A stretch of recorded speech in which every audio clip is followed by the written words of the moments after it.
जय श्री राधे कृष्ण। आप सभी का हमारे YouTube चैनल पे बहुत बहुत स्वागत है। आइए आज सुनते हैं मार्गशीर्ष मास में शनिश्चरी अमावस्या की कथा।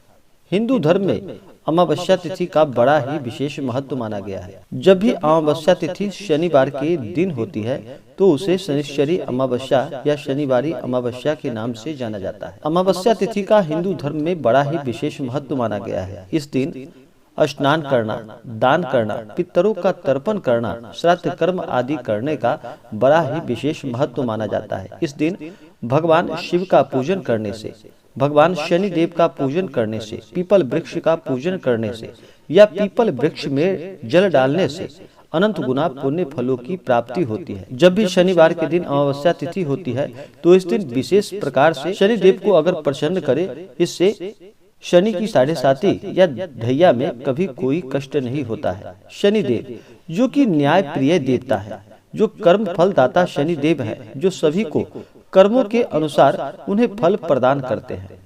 शनिवार के दिन शनि अमावस्या पड़ने पर इस दिन विशेष प्रकार से पीपल वृक्ष का पूजन करना चाहिए। पीपल वृक्ष में सभी देवताओं का वास माना गया है। इससे सभी देवता का आशीर्वाद प्राप्त होता है। विशेष करके शनि देव इससे अति प्रसन्न होते हैं। अमावस्या तिथि के दिन इस दिन पीपल के वृक्ष में गुड़ तथा तिल मिश्रित जल डालना चाहिए। इससे सभी देवता प्रसन्न होते हैं और शनि की दशा में कोई कष्ट नहीं होता है। इस दिन पीपल के वृक्ष के नीचे दीपक जलाना चाहिए। पीपल वृक्ष की परिक्रमा करनी चाहिए। इससे अनंत गुना पुण्य फलों की प्राप्ति होती है।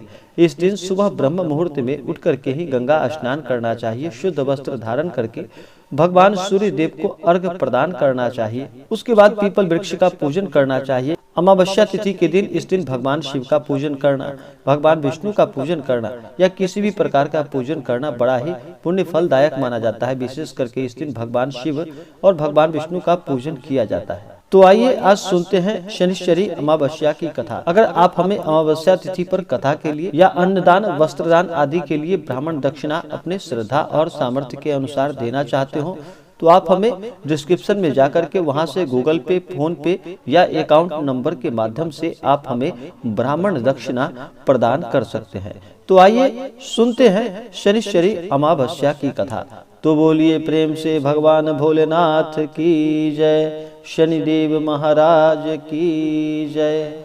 जनमानस में फैली मान्यताओं के अनुसार नवग्रह परिवार में सूर्य राजा व शनिदेव भृत्य है। लेकिन महर्षि कश्यप ने शनि स्तोत्र के एक मंत्र में सूर्य पुत्र शनिदेव को महाबली और ग्रहों का राजा कहा है।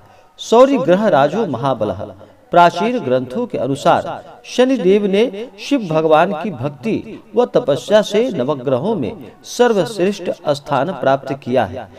एक समय सूर्य देव जब गर्भाधान के लिए अपनी पत्नी छाया के समीप गए तो छाया ने सूर्य के प्रचंड तेज से भयभीत होकर अपनी आंखें बंद कर ली। कालांतर में छाया के गर्भ से शनिदेव का जन्म हुआ। शनि के श्याम वर्ण को देखकर सूर्य ने अपनी पत्नी छाया पर यह झूठा आरोप लगाया कि शनि मेरा पुत्र नहीं है। तभी से शनि अपने पिता सूर्य से शत्रुता रखते हैं। ग्रंथों के अनुसार शनिदेव कश्यप गोत्रीय है तथा सौराष्ट्र उनका जन्म स्थल माना जाता है। शनिदेव ने अनेक वर्षों तक भूखे प्यासे रहकर भगवान शिव महादेव की आराधना की तथा घोर तपस्या से अपने देह को दग्ध कर लिया था। तब शनि देव की भक्ति से प्रसन्न होकर के भगवान शिव जी, भगवान महादेव ने शनि देव से वरदान मांगने को कहा। शनिदेव ने प्रार्थना की कि युगों युगों से मेरी माँ छाया की पराजय होती रही है, उसे मेरे पिता सूर्य द्वारा बहुत अपमानित होना पड़ता है। इसलिए मेरी माता की इच्छा है कि मैं अपने पिता से भी ज्यादा शक्तिशाली व पूज्य बनूं। तब भगवान भोलेनाथ, भगवान महादेव जी ने शनिदेव को वरदान देते हुए कहा कि नवग्रहों में तुम्हारा स्थान सर्वश्रेष्ठ रहेगा। तुम पृथ्वी लोक के न्यायाधीश व दंडाधिकारी रहोगे। साधारण मानव तो क्या, देवता, असुर, सिद्धि, विद्याधर और नाग भी तुम्हारे नाम से भयभीत रहेंगे। इस प्रकार से भगवान शिव जी ने शनिदेव को आशीर्वाद प्रदान किया और इसी कारण शनिदेव जो कि दंड नायक और कर्म फलदाता बने, सभी के शुभ कर्मों के अनुसार उन्हें शुभ फल प्रदान करते हैं और जो भी अशुभ कार्य करते हैं शनिदेव उन्हें दंड नायक के रूप में दंड भी प्रदान करते हैं। तो जो भी सच्ची श्रद्धा के साथ नियम और निष्ठा के साथ शनिदेव का पूजन करते हैं उन्हें शनिदेव की कृपा से सुख समृद्धि की प्राप्ति होती है। अमावस्या तिथि का दिन बड़ा ही इस दिन का विशेष महत्व माना गया है।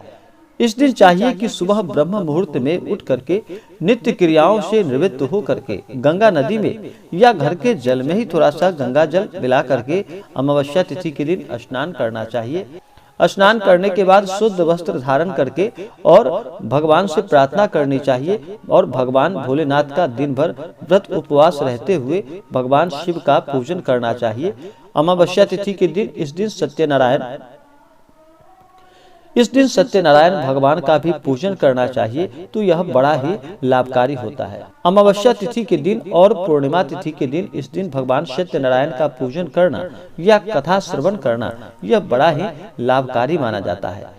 अमावस्या तिथि के दिन इस दिन तामसिक वस्तुओं का प्रयोग बिल्कुल भी नहीं करना चाहिए। इस दिन शुद्ध और सात्विकता का पालन करते हुए दिन भर व्रत उपवास रहते हुए भगवान का पूजन करना चाहिए। इस दिन मांस, मदिरा, लहसुन, प्याज आदि का प्रयोग बिल्कुल भी नहीं करना चाहिए। ब्रह्मचर्य का पालन करना चाहिए और भगवान का पूजन करना चाहिए। अमावस्या तिथि के दिन अपने पितरों के निमित्त इस दिन अगर दान पुण्यों का कार्य करते हैं, किसी भी प्रकार का दान करते हैं या पितरों का तर्पण करते हैं, श्राद्ध कर्म करते हैं, इससे पितृ देवता प्रसन्न होते हैं और पूर्वजों का इससे आशीर्वाद प्राप्त होता है। तो अमावस्या तिथि के दिन इस दिन अवश्य ही सभी को दान करनी चाहिए और इस दिन पीपल वृक्ष का पूजन करना चाहिए। परिक्रमा पीपल वृक्ष की करनी चाहिए, इससे भगवान अति प्रसन्न होते हैं। भगवान श्री कृष्ण ने गीता में कहा था कि मैं वृक्षों में पीपल हूँ, यानी कि भगवान श्री कृष्ण पीपल वृक्ष भगवान श्री कृष्ण के समान ही माना जाता है और पीपल के वृक्ष में सभी देवताओं का वास माना गया है। तो अमावस्या तिथि के दिन इस दिन पीपल वृक्ष का पूजन करना, उसमें जल डालना यह बड़ा ही लाभकारी होता है। इसी प्रकार से जो भी जातक सच्ची श्रद्धा के साथ नियम और निष्ठा के साथ शनिश्चरी अमावस्या के दिन शनिदेव का पूजन करते हैं, पीपल वृक्ष का पूजन करते हैं या दान पुण्यों का कार्य करते हैं, कथा श्रवण करते हैं, उनके सभी पाप और ताप नष्ट हो जाते हैं और प्रभु की कृपा से सभी प्रकार के सुख और समृद्धि की प्राप्ति होती है। तो आशा करता हूँ कि यह जानकारी आपको अच्छा लगा हो। ऐसे ही ज्ञानवर्धक जानकारियाँ प्राप्त करने के लिए हमारे इस चैनल को लाल बटन दबा करके सब्सक्राइब करें, साथ में बेल आइकन घंटी दबाएं ताकि मेरे वीडियो का नोटिफिकेशन आपके पास सबसे पहले पहुंचे। वीडियो को लाइक और अपने मित्रों तथा दोस्तों के साथ शेयर करें। सुखी रहे और स्वस्थ रहे। जय श्री राधे कृष्ण। धन्यवाद।